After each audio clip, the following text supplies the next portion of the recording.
All right. Welcome to the Hoops Rehab Show. What are we on, a Monday night?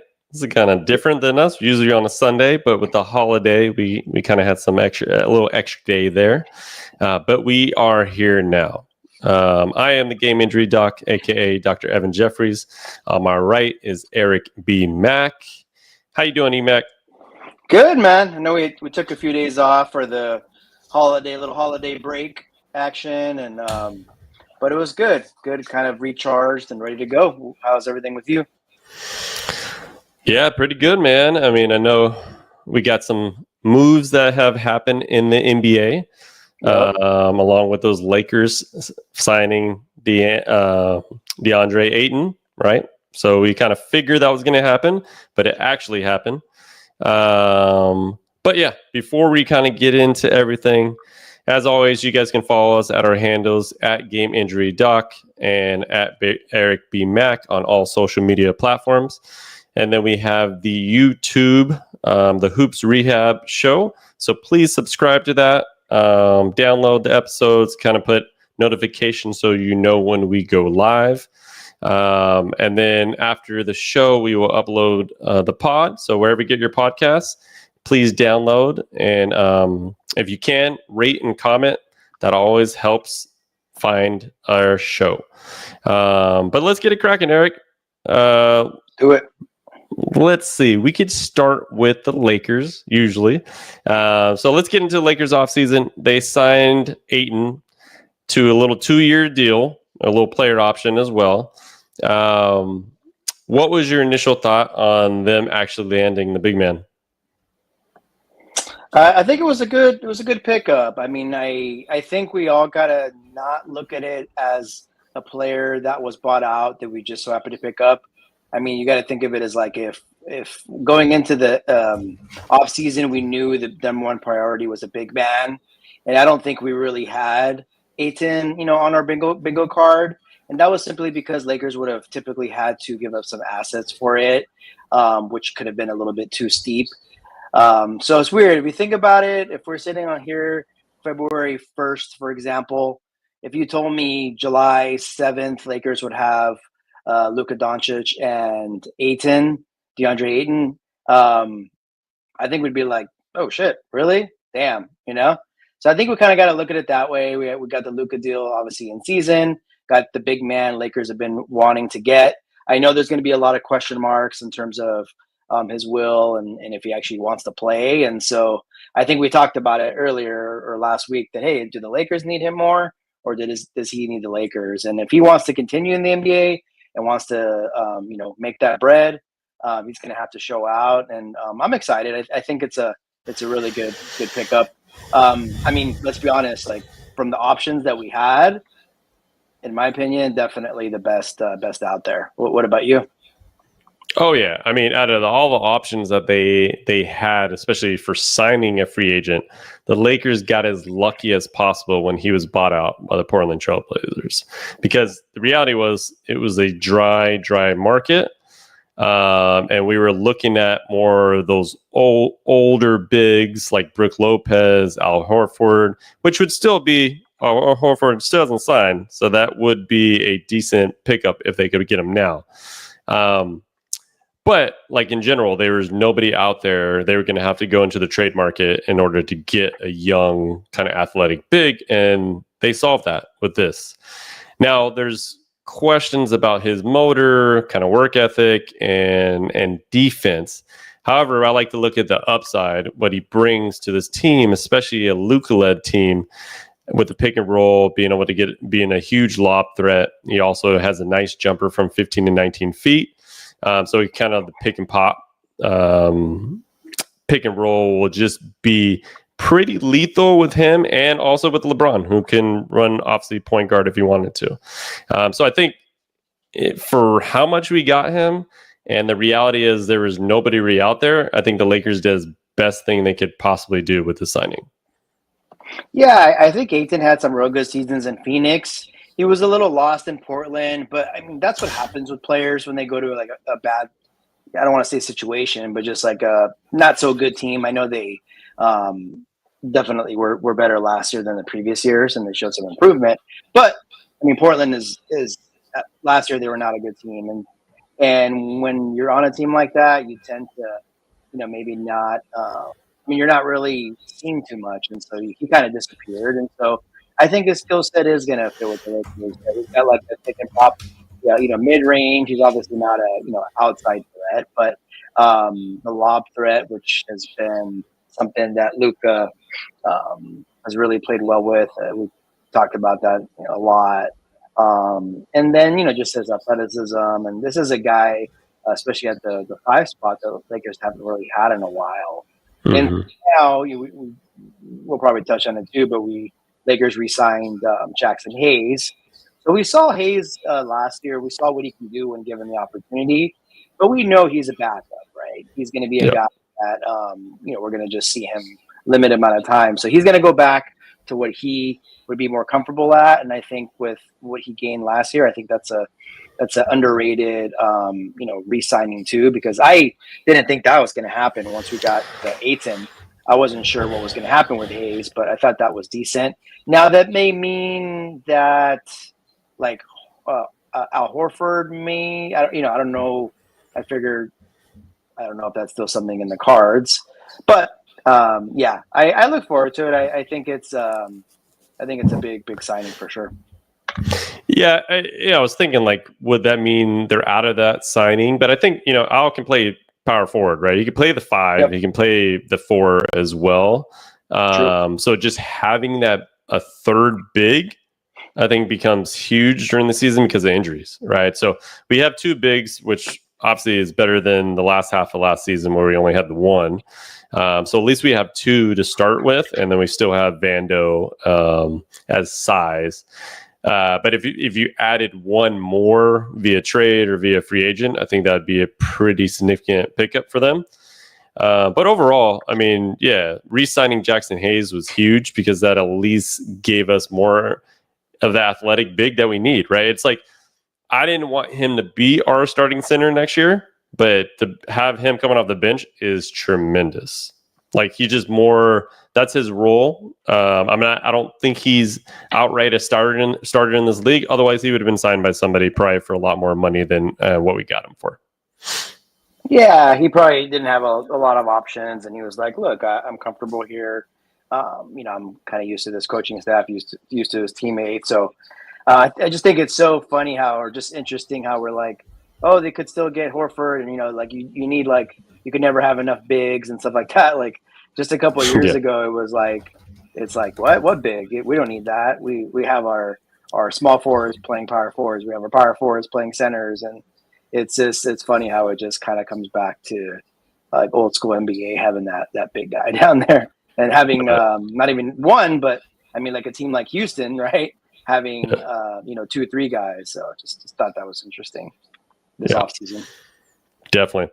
And so when you look at their roster, Lakers have right now 11 guaranteed contracts and 2 non-partial contracts, and they are below the first apron. So do you think the Lakers are done for now, or is this something that we're looking to sign another free agent or get somebody via trade? I think so. They are just under the first apron. So if they sign someone as significant, I mean, they don't have that much to play with, but if they sign someone, I think someone that's going to make a difference, a real difference, is probably going to be via trade.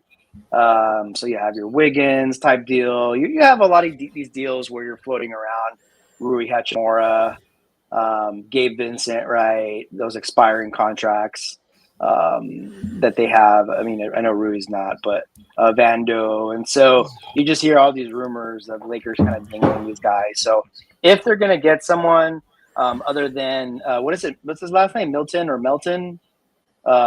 Shake. Yep. DeAndre Melton. Yeah, I get Melton. Melton as a defender. Yeah. Yeah, so maybe him, on the cheap, that's still someone that's potentially out there. But I think, as I mentioned a bit ago, anybody of significance, it's probably going to have to come via trade.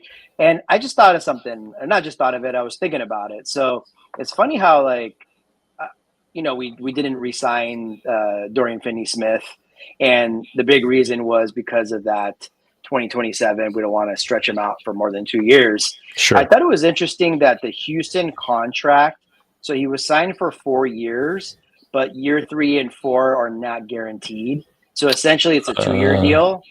So I'm like, I was like, hey, get your money, get this 4 years. But it just makes me think like, why weren't the Lakers in play with something like that? Because if they really were, I could probably give you the answer, because then he would have taken up the whole, was it MLE, right? Or mid-level exception, and maybe we wouldn't have been able to sign like an Ayton, for example. So that's probably the reason. But it was something that I saw today, and I'm like, so it really wasn't a true 4 years. It's more like a 2-year, and like I said, I think team third and fourth option, third year, fourth year option. No, that's true. I mean, hey, they could have worked out a deal similar. I do think it was probably just more of the financial aspects of it, and probably making it more difficult to sign Ayton when they kind of found that out. And then also it just seemed like the Lakers probably lowballed him from the beginning, right? So I think that was just from the get-go, he probably had a sour taste in his mouth and wasn't really listening to what the Lakers had to offer. It'd be interesting to find out how much they actually offered for him. And if it was like something like a 2-year, $6 million contract, like I wonder what it exactly was. It would be kind of interesting to find that out. Yeah, was it like more like, maybe something more respectful, like 2 years, 20 mil or something? 2 years, 18 maybe. But I know for sure it probably wasn't more than 2 years. So yeah, it's this. I'm not going to even sit here and pretend like I understand the salary cap. Like there was just so much intricacies that go along with it these days, and maybe it's something like, I guess it's not for us to know, but something maybe in the next CBA to look at, where it's like, come on, man. Like I feel like some of these other leagues, it's not quite like this. It's like you have a salary cap and that's it. Like you can go up to the salary cap, right? So just interesting. Yeah, it definitely is. Now, the big question. It's like we almost forgot what Rich Paul said when LeBron signed his year, or just opted into his contract. Does this change LeBron's stance by adding Ayton? Does this give him enough confidence that the Lakers want to win a championship right now? Or is this roster still in construction and he needs to see more? It's still a bit in construction, but I think as this noise starts to stop a little bit, we get into mid-July, get into August, the further we get along, I think the more than likely LeBron is still going to be on the Lakers next year. What I find so fascinating, and I think we talked about it on the show last time, where I kind of figured there was dialogue for the Lakers potentially extending him, but from all accounts, it seems like there really wasn't much. Like this is truly an expiring contract. It's pretty amazing to see. I do understand it. 40-year-old is going to be 41 during the season, right? He's going to be 41 during December. 41 in December. And they're like, hey, if we're going to retain you next year, it's going to have to be at a discount. And I think that's kind of where they're at. And so just to answer your question, I think one thing I think the Ayton signing does a handful of things, but one of them, I think it amps up the LeBron staying for at least another year camp. What are your thoughts? I know you're pretty bold on it. I can't read cryptic LeBron and cryptic Rich Paul, right? I'm not sure where his head is at. I feel like he's putting pressure on the Lakers, obviously. And I don't necessarily think that Ayton really makes a difference in his mind as far as if they can win a championship. Because from all accounts, I kind of reading up on some articles, is that Luka and Ayton kind of wanted to play together. They came in the same draft class. They have the same agent, and they've been friends since that draft year. So that necessarily doesn't have to do with LeBron, if you know what I'm saying. So it's like he came here for Luka. Not to say he didn't come here for LeBron, but his primary goal was to play with Luka, right? It wasn't like I want to play with LeBron. So I'm not sure if this move essentially does anything to change his mind. I do think if they make some significant trades and upgrade kind of the wing defenders and things like that, that might make a difference. But I'm not sold that he's. I know a lot of people are gearing towards like, yeah, he signed the 1 year. He's going to opt in. He's going to play. He's not leaving LA. But I'm not completely sold on that. I still think there's an avenue for him to be traded and for the Lakers to either just kind of be done with the LeBron era and get some value. Because like you said, he's essentially an expiring contract. And what do expiring contracts usually, when they have a talented player like that and the team's not necessarily a contender, they're tradable. And I know he has a no trade clause and it's up to him and he can dictate where he wants to go. But I think that's something where the Lakers might need to look at. Do we get value for him that will actually make our team a better team in the next year or next two? Yeah, I definitely we even touched on it when the Lakers signed Ayton. We were more thinking of, oh wow, he's going to be great with Luka. Kind of like, and you did say LeBron too, but that was like an afterthought. So yeah, that move was for Luka and was for the team. If LeBron is going to stay for the season, I don't think it's going to entirely be because he's so happy this year and he thinks the team is amazing. I think a big reason why he's going to stay, if he does, is just the options. There's just not many options for him. He has a no trade clause. And we talked about it. There's truly only a couple teams that it would make sense, and those teams have to move mountains.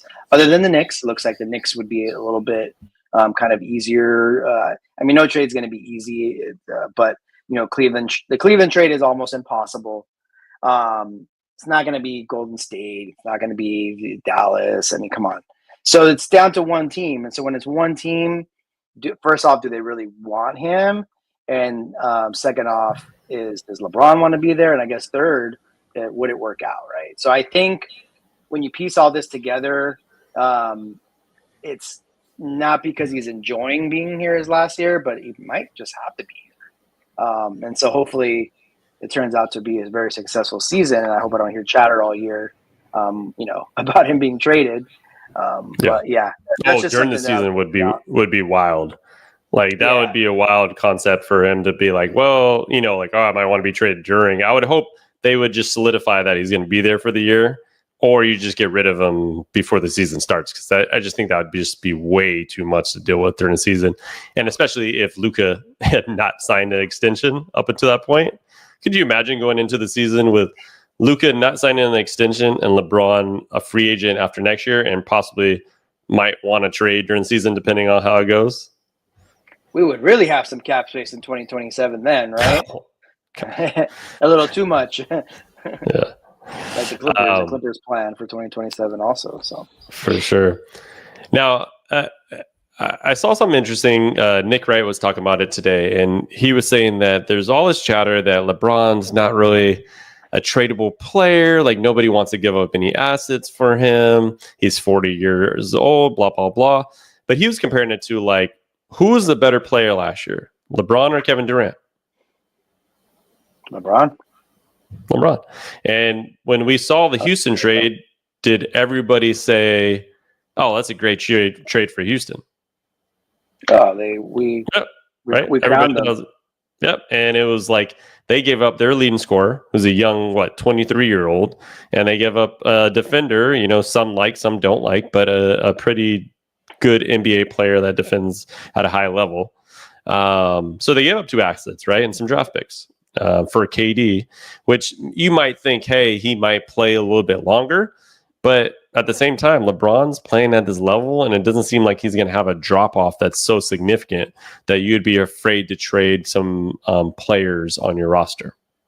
So I still think it's possible. I think there's like you said, very few teams that can actually do it. And I keep going back to it, but I think the Knicks are like the only real hypothetical option, in my opinion. When you asked me that question, I just started looking at the stats about LeBron and KD. Damn, LeBron played 70 games last year, then 71 the year before. It's pretty good. Because the 3 years prior were 55, 56, and 45.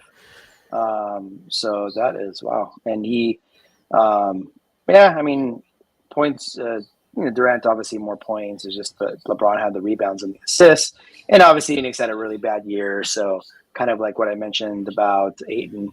Durant was kind of doing his thing. I mean, he played 62 games, so he still missed 20 games, and so coming down to it, if you think about it, LeBron did have a better season. He was a All NBA, right? All NBA. So that tells you there. So yeah, it's all perception. It's all because Durant is a little younger, and so like the thing is, I'm sure Lakers would love to probably get something for him than to see him just walk next year. But unfortunately, they're not in the driver's seat when it comes to a trade for him, and that's where it's tough. Yeah, definitely. So, the saga continues, but I think we'll have some clarity in the next coming weeks, I would imagine. Now, on to some important news for the Lakers. Luka's revenge season. Have you seen how Luka has been training this offseason? And do you think all the talk that Dallas had and people, towards the end of the season when he was getting tired in the playoffs, do you think that has extremely motivated him? And if so, what is next season going to look like? I think he got traded in February. I don't even think he had a second to really think about what just happened. He didn't have a second to think about the disrespect there. Had a pretty good end of the season. Lakers had a successful run the last 25 games or so that he was there, 30 games or what have you. Obviously, it fell completely flat in the playoffs.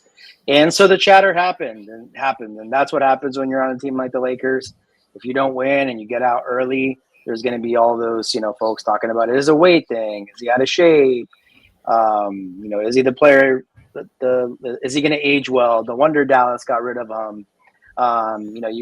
They were on the hook for $360 million or whatever it was going to be. Like, it was just a little bit too much. And so he's here. He's human. He hears all that. He knows he's a great player and he doesn't have to really answer to anyone, but he knows where he's at. He's playing for a contract. And so I think it's interesting because him having a bigger body actually plays to his liking, because guys just kind of bounce off him. So there's that. So hopefully, I don't think it would factor in on his strength. I think he would still have that. But I think from his workouts and just what he's looking like, I don't know if it's the food, out in where he's from or whatnot, but it seems like he's as we titled it, looks like he's ready for his revenge tour. And he's kind of an afterthought. They're like, oh man, all these teams are making moves and getting Kevin Durant and getting this, getting that. The Lakers got freaking Luka Doncic. It just so happened they got him a few months before the season ended. Yeah, and that's it's funny because we're like, oh, we have to have, Lakers have to sign this free agent, Lakers have to trade for this person. But the reality is, a couple months ago, essentially 6 months ago, we got Luka Doncic, and that's our big free agent signing.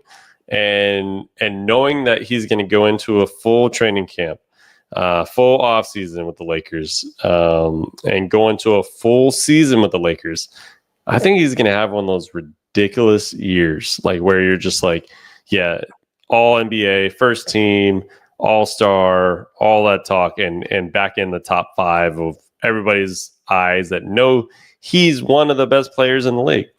And now him getting it's interesting to think about because he does use his body differently. He's kind of like Joker, right? He's going to play at a slower speed, but it's fast. I don't know how to describe it, but he's like a slow, fast player, and somehow he's able to shake players, but it looks slow, but it's essentially fast. And he does use his body to his advantage. I think where we're going to see the difference is just the endurance, man. Like him being able to stay on the court at all times, not getting tired, being quicker on defense. And I think that will be because I wouldn't say like potentially Luka could be not a defensive liability. I think he can move his feet quick enough if he wanted to. Right, it's like Steph Curry. Steph Curry's not a freaking amazing defensive player, but he's found a way to be relevant where he's not a liability on defense at his small frame, right? So I think Luka, to be honest, like he doesn't have to guard the other team's point guard. He usually has to guard more of their small forward. He can guard a power forward. He's 6'7". He's a big dude. So like just having that ability to stay with some of those wing guys, I think will help him kind of moving forward on the defensive end. Perfectly said. We don't need him to be our best defender. Not even close. I mean, we don't need anything that's going to take his offense away, because that's what it's about. But he's got to be serviceable. He's got to be someone that is just not attacked on every single play like we saw a bit in the playoffs. And I think with him getting in better shape, that's going to definitely help with his quickness and agility. And I think we'll see it more so on the defensive end. Yeah, looking forward to the season to see where he takes his game to. And yeah, remember, he's 26 years old. And I mean, he's going into his prime. And now to have two players that are 26 like that. And I think it's funny because he hasn't really been mentioned much, but Austin Reeves, man, we still have this young stud named Austin Reeves who's been playing every year, getting better and better and better. And it'd be kind of interesting to see how they vibe in the next season for a full season and see if they actually mesh together. That would be a big indicator whether or not the Lakers are going to want to sign him for the extension next year, or is it something that, hey, we might want to trade him or, work on something that will be best for both parties if it doesn't work together. But I mean, looking forward to the kind of that backcourt duo along with LeBron, which would be kind of crazy. Yeah, no, definitely. It's going to be a lot of questions on kind of what to do with him going forward. But it does seem like he'll be here at least for this year. And yeah, it's just a guy kind of like an unforgotten person, it seems like, as of late, because we're obviously talking a lot of LeBron, a lot of Luka, a lot of who we've signed, and Austin Reeves has gotten better every single season. Yep. It seems like, and so if he takes that like next step, then look out for sure. Yeah. Speaking of taking that next step, segue. Does Bronny James? I can call him Junior, I guess, if I wanted to. Does he take the next step next year and actually be a part of the rotation? And if he does, what's his role in the Lakers? I think he's even been quoted that he knows that he's going to have to be a stud on defense to get playing time. And so all signs point to his athleticism. He's kind of like has like comps of just those gritty defenders. I was even thinking like if he can be like a Gary Payton, was he Junior, the second or whatever he's called? Like if he can, be like him and maybe he'll be a little bit better offensively than him, then I think that could even be something early on to kind of look into. And so, yeah, like sometimes that big step from year 1 to year 2 is there. Lakers do need some kind of like wing depth and things like that. So I see him getting some opportunity to play a little bit more, depending on how the roster shakes out, at least during like the regular season. So do you kind of see like a big leap from the young man? Yeah, I see a big leap in terms of he's going to get a chance to play, but he's got to create a role on this team and just stick to that role, right? So he knows that, like he said, he's like, I'm not there to be a 15 to 20 point scorer right now. That's not going to be my role.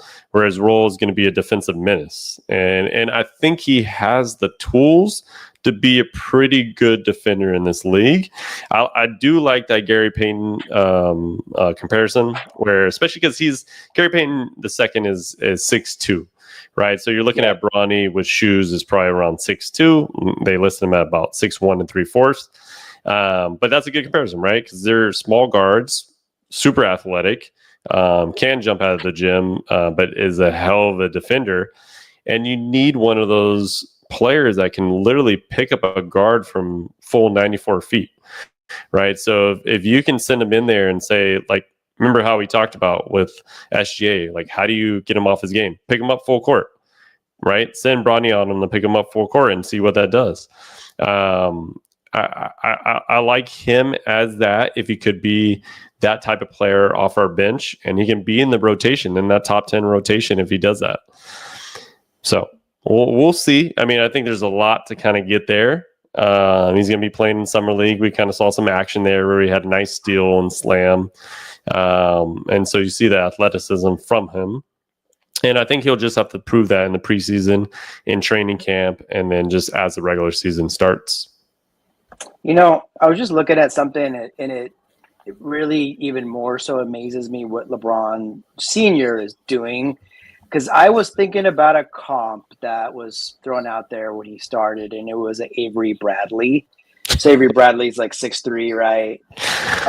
And like if you can get to like an Avery Bradley, he had a good career, right? Yeah. And I'm like, this guy hasn't played in a while. Like, he's got to be up there. I'm like, he's 34 years old. It's crazy. Like, that's not even like that. Like he hasn't played since like 2020 or something. You're telling me like Avery Bradley came in way later than LeBron, and he's been out of the league for a long time. Yeah, for the last 4 or 5 years, right? Yeah.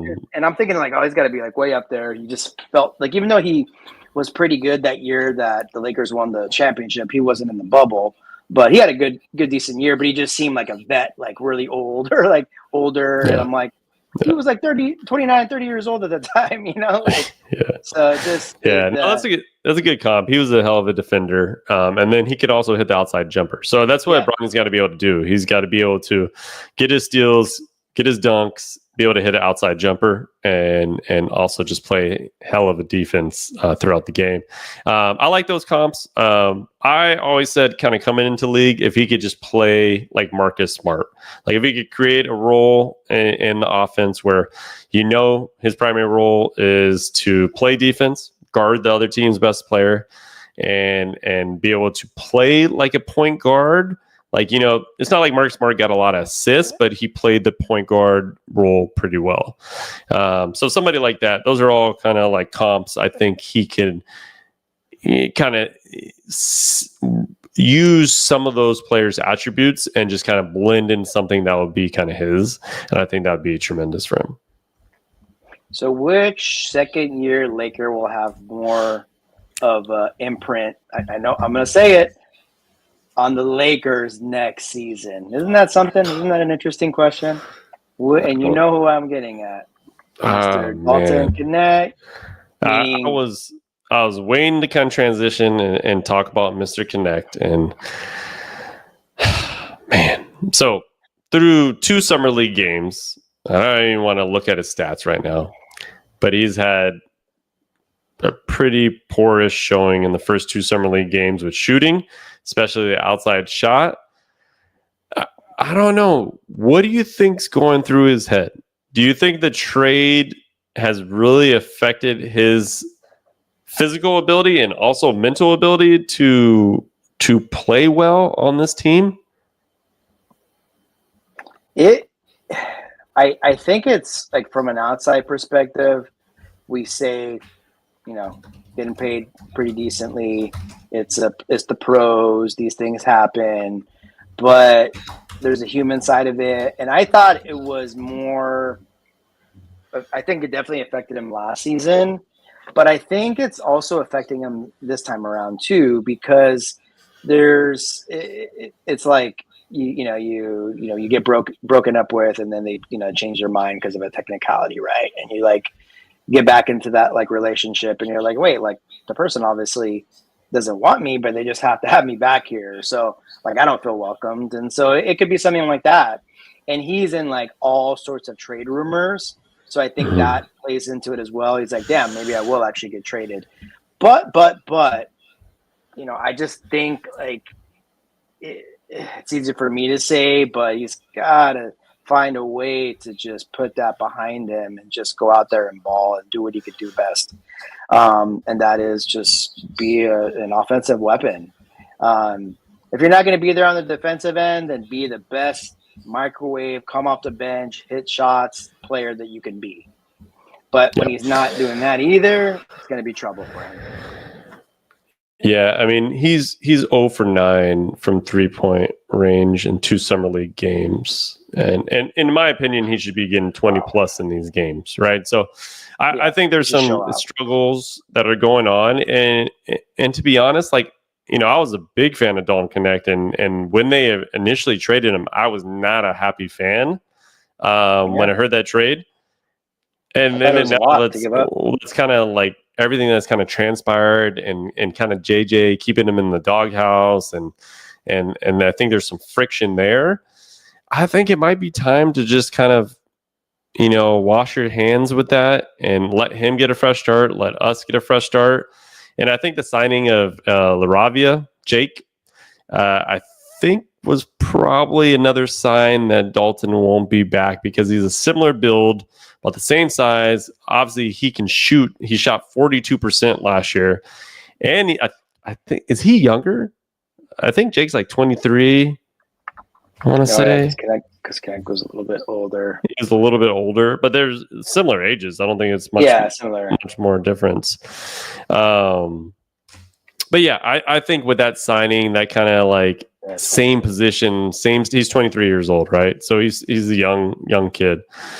I think that's kind of put the writing on the wall that the Lakers are eventually going to have him in a trade this summer to get somebody, more focused on defense and things like that.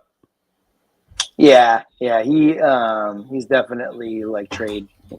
If there's going to be a trade, I'm assuming he's going to be a throw-in in there, and so maybe that's part of it all. And so yeah, summer league, as an NBA player that is played quite a bit of minutes last year, he really should be dominating. And it's only been 2 games, so we'll see what happens. But I think it is definitely in his head a little bit. For sure.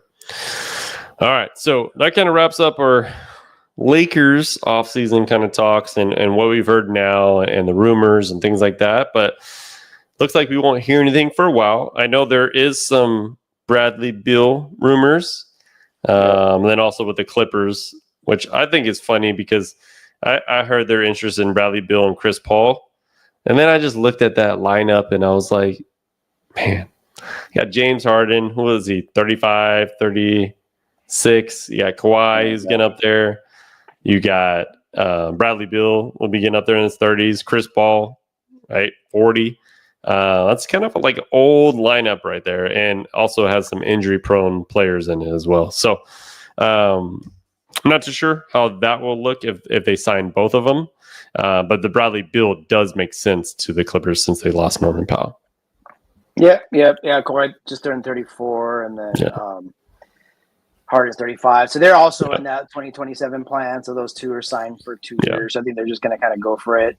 What's interesting is I saw like this John Collins talk like on Clippers timeline for months now, and so it's funny. It's actually one of those deals that actually went through. So, not to get too much into that, but it did open the doors for like a Bradley Beal to potentially go to the Clippers, and I think they would be a very, very strong candidate to get his services. Sure. Yep. All right. So we wanted to kind of finish on our Same Thing Happened Today segment, since there hasn't necessarily been any injury news because they're not playing. I wanted to kind of update everybody on the latest on some of the big injuries that happened during the season and the playoffs. Number one, Kyrie Irving came out on a live. They asked him if he's going to return next season, the end of next season. And he wasn't really committal about it. He was like, I wouldn't bet. If I was a betting man, I wouldn't really bet on it. I want to be 150% ready to go and better than ever. So it's not a shoo-in that Kyrie will actually be back at the end of or like past All-Star break for the Dallas Mavs, right? And that's normal for an ace-year-old player. Usually it takes somebody to get back about a year. Like you can come back about 9 months, but the studies have shown that if somebody returns to sport after the year, they're more than likely it's going to hold up a lot better. They're not going to have another tear, and they just do better in general. So there's that with that. So I think they'll probably err on the side of caution with that, unless Kyrie feels 150%. Yeah, so just so you kind of throw some comparisons out there. So Jamal Murray, he tore his ACL in April of 21. Yes. He missed the following season, the whole year. Yep. And then he did miss some of the next year, but it took him about halfway through the following season to really get back to the Jamal Murray we know. Mm-hmm. So, and that was it's a younger player too. So it took about a year and a half to get back to what we would normally see. And so, yeah, I mean, that right there, I know Kyrie heard it I guess was it March or something like that? So pretty. It was about March. Yeah, later March. Yeah, March. So, I mean, April, March, it's right there. So I would definitely pump the brakes on him coming back, early next season. Even if he takes the full year, which is March, players coming back in the last couple of weeks of the season is very rarely done. No. Like they don't usually come back for the last 10 games of the season. So usually at that point, they just kind of wipe it out because it takes time to get the rust off. It's not like you can just go straight in playoff mode and just be ready to play after not playing the whole season. So unless you can come back with a chunk of a quarter of the season or something, 20 plus games that you feel confident that you can kind of get everything going. That's what makes these injuries really tough to kind of come back in. And that's why you hear today that Tyrese Halliburton, the GM, said he will not play next season. So we don't want to get anybody's hopes up. We don't want to say anything. We want Tyrese the healthiest version the following year, and he knows he'll be back to that. They also said the tear was higher, which is also a good sign because there's better blood supply kind of when it's a little bit higher. So it will heal really good. I think him taking the time to actually fully recover and then get back in basketball mode will be the likely scenario. And along with Jason Tatum, I think will be a similar type of vibe. I don't see him coming back next season at all. And then the only one that, if you were to say maybe, possibly, depending on who he signs with, right, is Damian Lillard. But I still think, he's the oldest one of the bunch. So more than likely, he's going to take the full year and then come back in that year or two if he signs like a 2-year deal with the team. Yeah, all those three got hurt in the playoffs, and basically the latest portion of the season you can get hurt. Yeah. And so the only reason you'd ever want him to come back is you would think that the teams that are on is like they're set for a championship run. And so, like you said, if they're coming back the last 10 games of the season and then they're expected to go on this magical playoff run coming off a serious injury like that, I think that's probably why we don't see a lot of players come back. Like, sure, if it was like a year later and it wasn't at that time of the season, they could probably come back. But when you're in the last month of the year before you ramp up for the playoffs, it's just really risky, I would imagine. And you're not going to get anything near the best from those players. And so maybe Lillard, where I feel like wherever he goes, he's not going to be probably like a 1-2, maybe 3 or 4 option. So that's a little bit different, but like you said, he's the older of the 4 or the 3 with the Achilles. And so, I would be surprised if any of them played next season. Kyrie maybe, but it would be a shocker for sure. Yeah. I would not bet on any of those guys playing next year. You'd want them to as a fan, but at the same time, health wise and their career is more important. So get them full speed and back to 150% would be ideal. Yep, 100%. So It sucks. It came at a brutal time, but just gotta take that year and get healthy and come back the year after stronger than ever. Yep, definitely. All right, Eric. So we had a good show tonight. Kind of just recapping the Lakers and then some injury talk. Now I don't know. I feel like free agency has gotten a little slow right now, so it's kind of interesting to see what will happen. Obviously, we had a little trade with the Clippers and Utah, which Utah is just getting rid of everybody, and then taking like random old veterans on their team. So their team is going to be just a hot mess this year.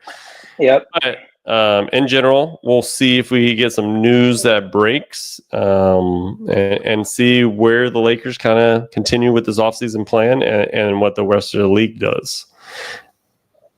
Yeah. I mean, we'll obviously have summer league, so we'll kind of, if there's any, I don't know, some guys that we didn't expect to do good and they're coming out balling, talk about them.